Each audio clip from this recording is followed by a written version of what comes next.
Hi everybody, Susan Davis here. I hope I'll have some people joining me today.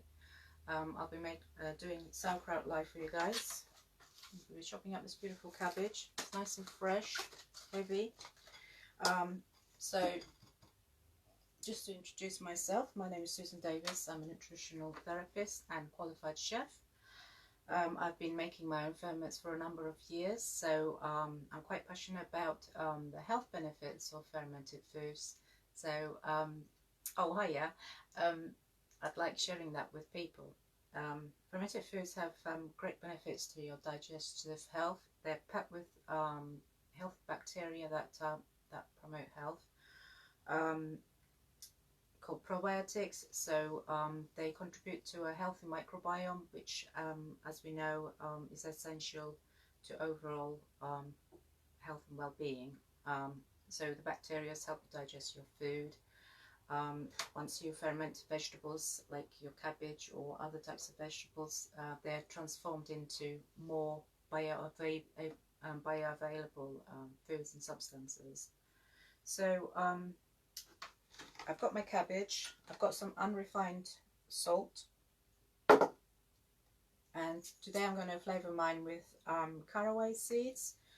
Basically this is a traditional basic sauerkraut recipe. You can turn it into sort of fermented vegetables by adding a mixture of other vegetables if you like, but today I'd like to keep it quite traditional and very simple.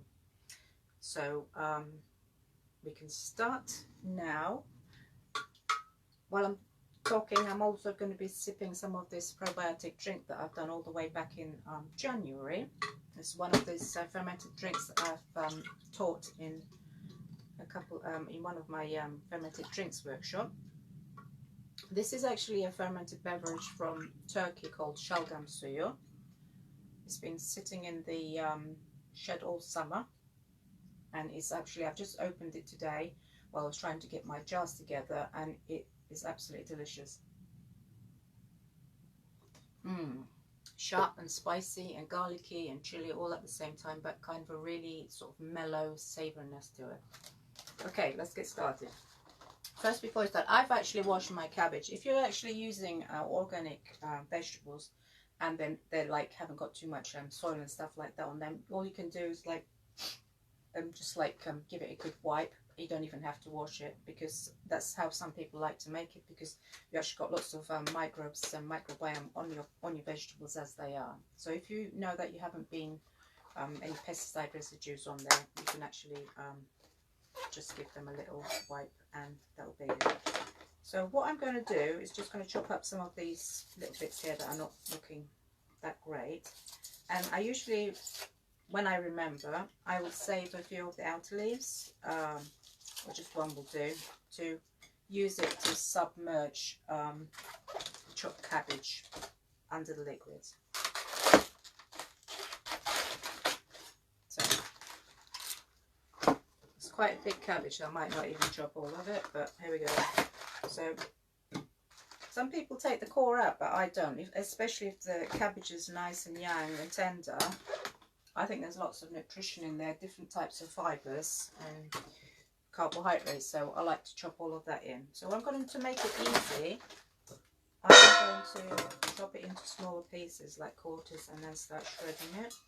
Sometimes I like to take the outer leaves off like that and shred them up, because they're a little bit thicker and denser.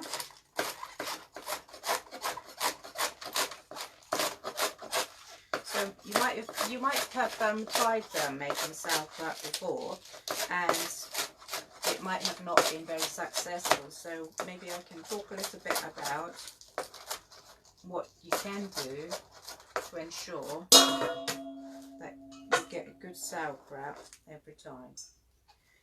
Basically, what you want is you need adequate salt. And I'll give a link to my sauerkraut recipe at the once I post this live on my Facebook, and you can get the recipe there if you want. It will be on my blog.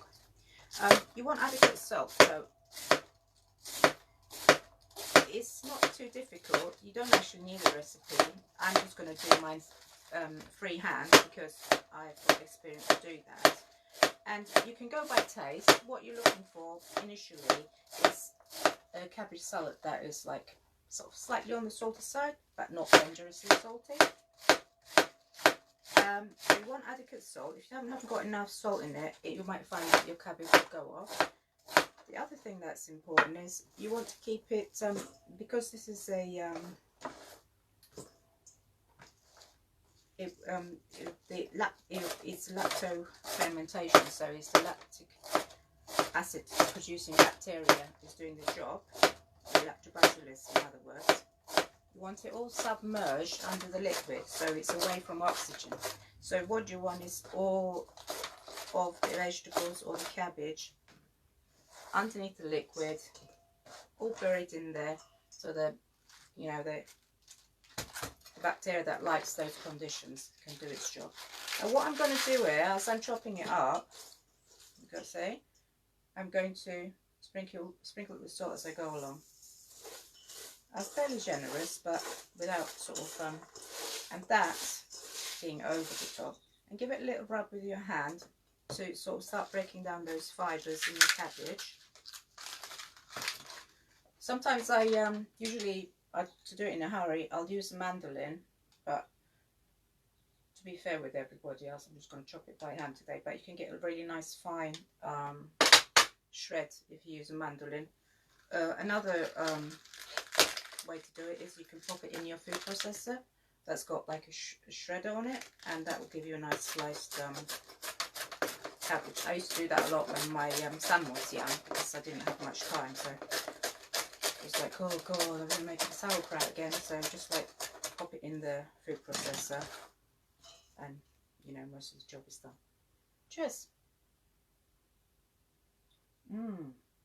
Spicy. Okay, so we are going to keep chopping.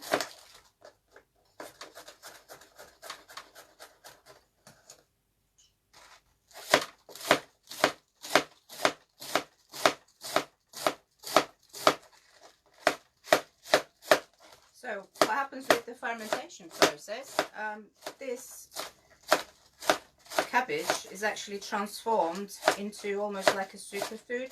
It becomes easier to digest. The vitamin C concentration is increased, so that's really fantastic. And it makes a fantastic accompaniment to many foods. You can even pop it in your sandwich if you like. You can eat it with like ham, cold roast meats and stuff like that. Or you can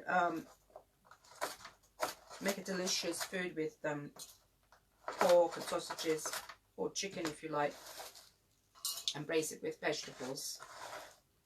And if you add it right at the end, you probably won't lose all of the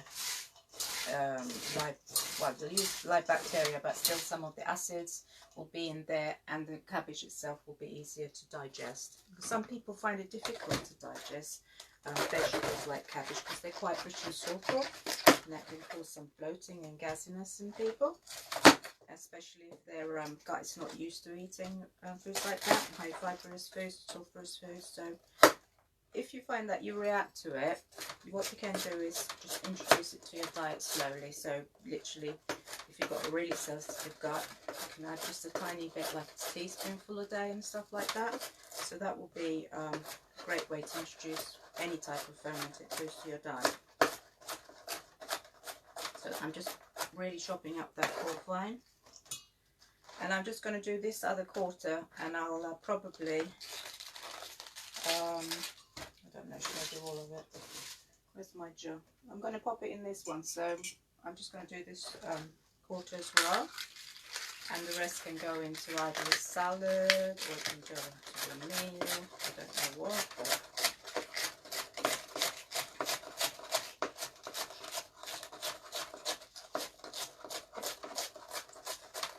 so what else can go wrong with fermented foods is, some people say that, oh, you know, after a while I've got like mold happening on my ferment and I don't know what to do with it. Basically, some mold, not all molds are bad for you. However, if you're not sure and you've got like a mold that's all differently coloured in weird and wonderful, different types of exciting colours, be safe, I would just ditch that. Sometimes you might find, I mean, ditch the whole sauerkraut. If you find that your ferment's gone all slimy and it's got a strange sort of musty, unpleasant smell, I'd get rid of that. If you find that,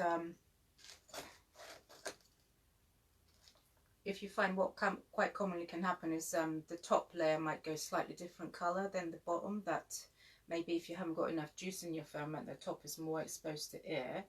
What you can do is you scrape that one off till you come to the layer that looks good.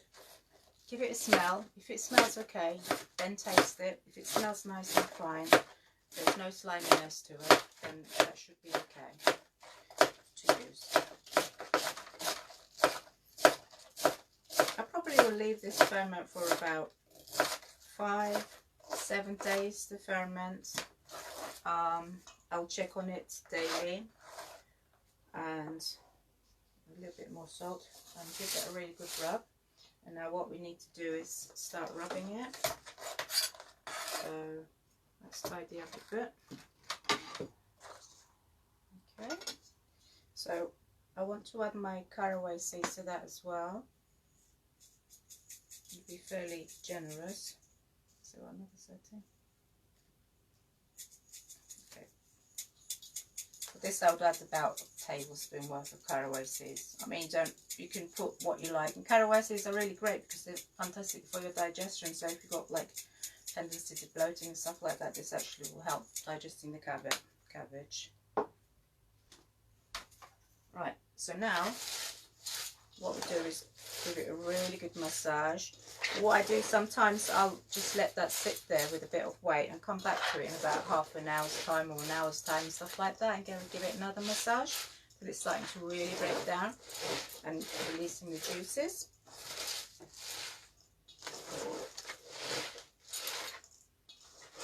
So other vegetables that are nice to mix into this to make a mixed vegetable ferment are things like, I really like radishes, cauliflower, it's really nice, celery is delicious in there, and you can add things like some onions, some garlic is really nice, or you can sort of make different ferments with turmeric root and get a lovely yellow ferment, or you can use some red cabbage if you like to make your sauerkraut, and it you get the really most wonderful purple cabbagey purpley colour.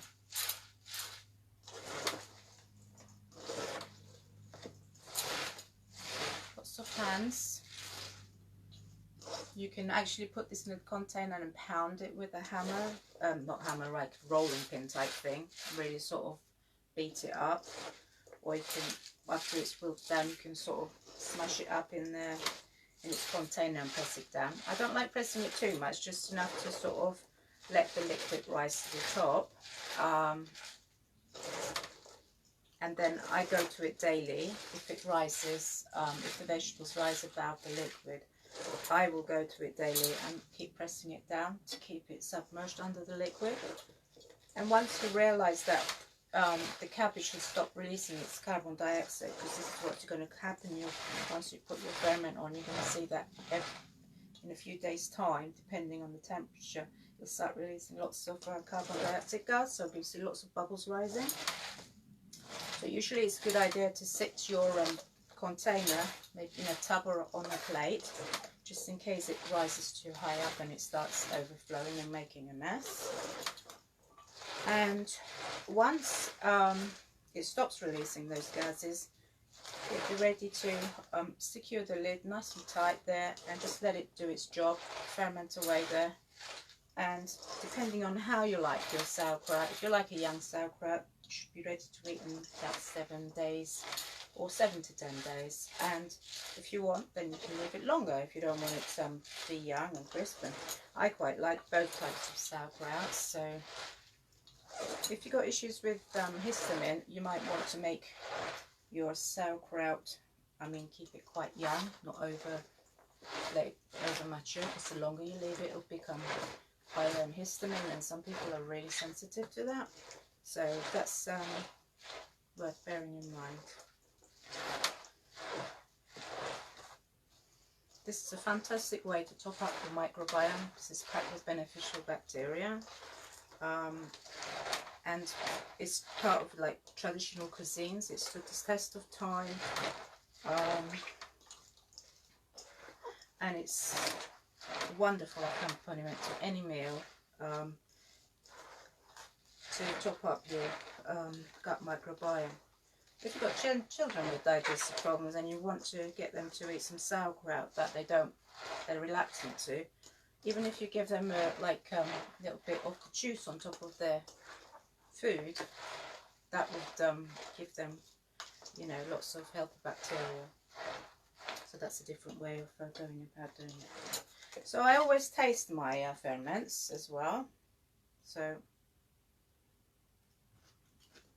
that tastes nice and savoury and salty. I think there's enough salt in there. And I'm going to keep mashing a bit more.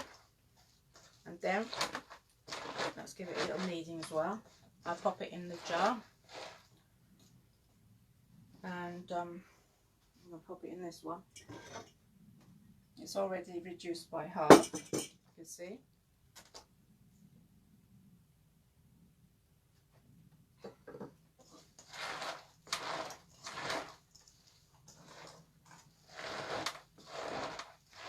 That's it. Can you see this juice is coming out now? Look, lovely. That's all cabbage juice. This cabbage is packed with glutamate, so it's actually quite good for gut repair as well. So it's a wonderful vegetable to have in your diet.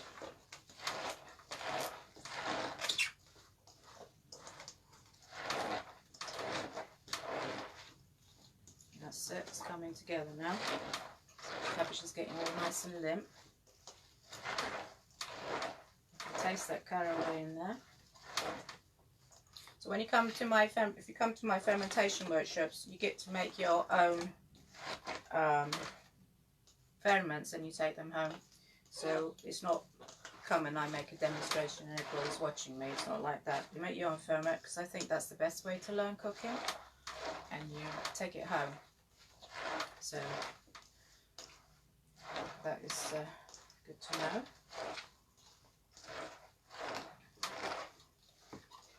So I'm actually running a new fermentation workshop at the Alderhout Village Hall. It's on the 20th of October and the tickets are on sale and Eventbrite. I'll link the event at the bottom in the comments if anybody's interested. And I'll be organising more fermentation workshops in the near future if you can't make it to that. Also planning to do some gluten-free baking workshop soon, but I haven't got the right venue for that yet. We'll be going to explore making delicious gluten-free breads, cakes and pastries for our loved ones. Right, this is nearly there. I think we need to start packing this.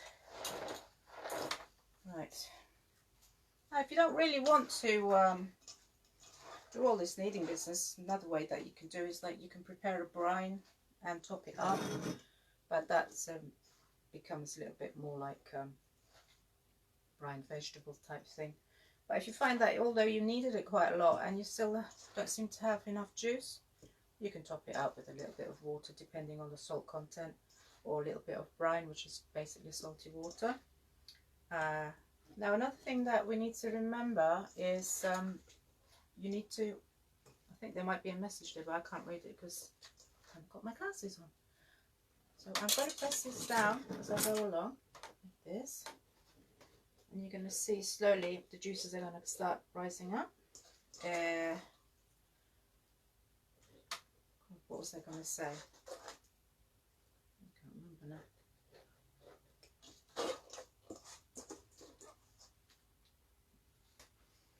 Those juices in there. Okay, it might be good if you don't, if you got like a little bit of headspace there, see?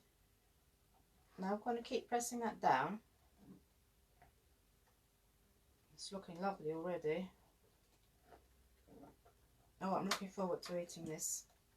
And as it gets mature, the colour will change. You've got this lovely pale green colour here now. that will become more sort of pale white yellow type formation. The green will lose that bright vibrant color, and that's fine.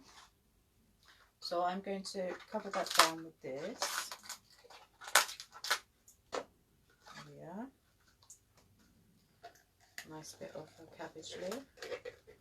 And as I said, I'll be visiting this daily and just keep pushing it down to keep it all submerged underneath that cabbage leaf beautifully like this. And basically that is our sauerkraut. And what we do, I don't actually tighten the lid, I'll just kind of just slightly like that is fine. And what I'll do is I'll probably just sit on this shelf over here with on a plate and cover it. Don't even have to cover it. I mean, I don't normally leave it in sunlight. And get back to it daily and keep pressing it down till it's done. Well, I hope you've enjoyed that, and I hope you've got a jar of sauerkraut. Don't worry if you haven't got your jar ready. If you've done all that stuff like that, when you're ready, get yourself a jar. Yeah, that was what I was going to say, how you prepare your jar. You can sterilize your jar if you like, or you can wash it in like really hot soapy water. Just to ensure it's clean, there's no smells of other foods in it or grease residues in there from other foods, and then you should be good to go. Okay, thank you very much, everybody.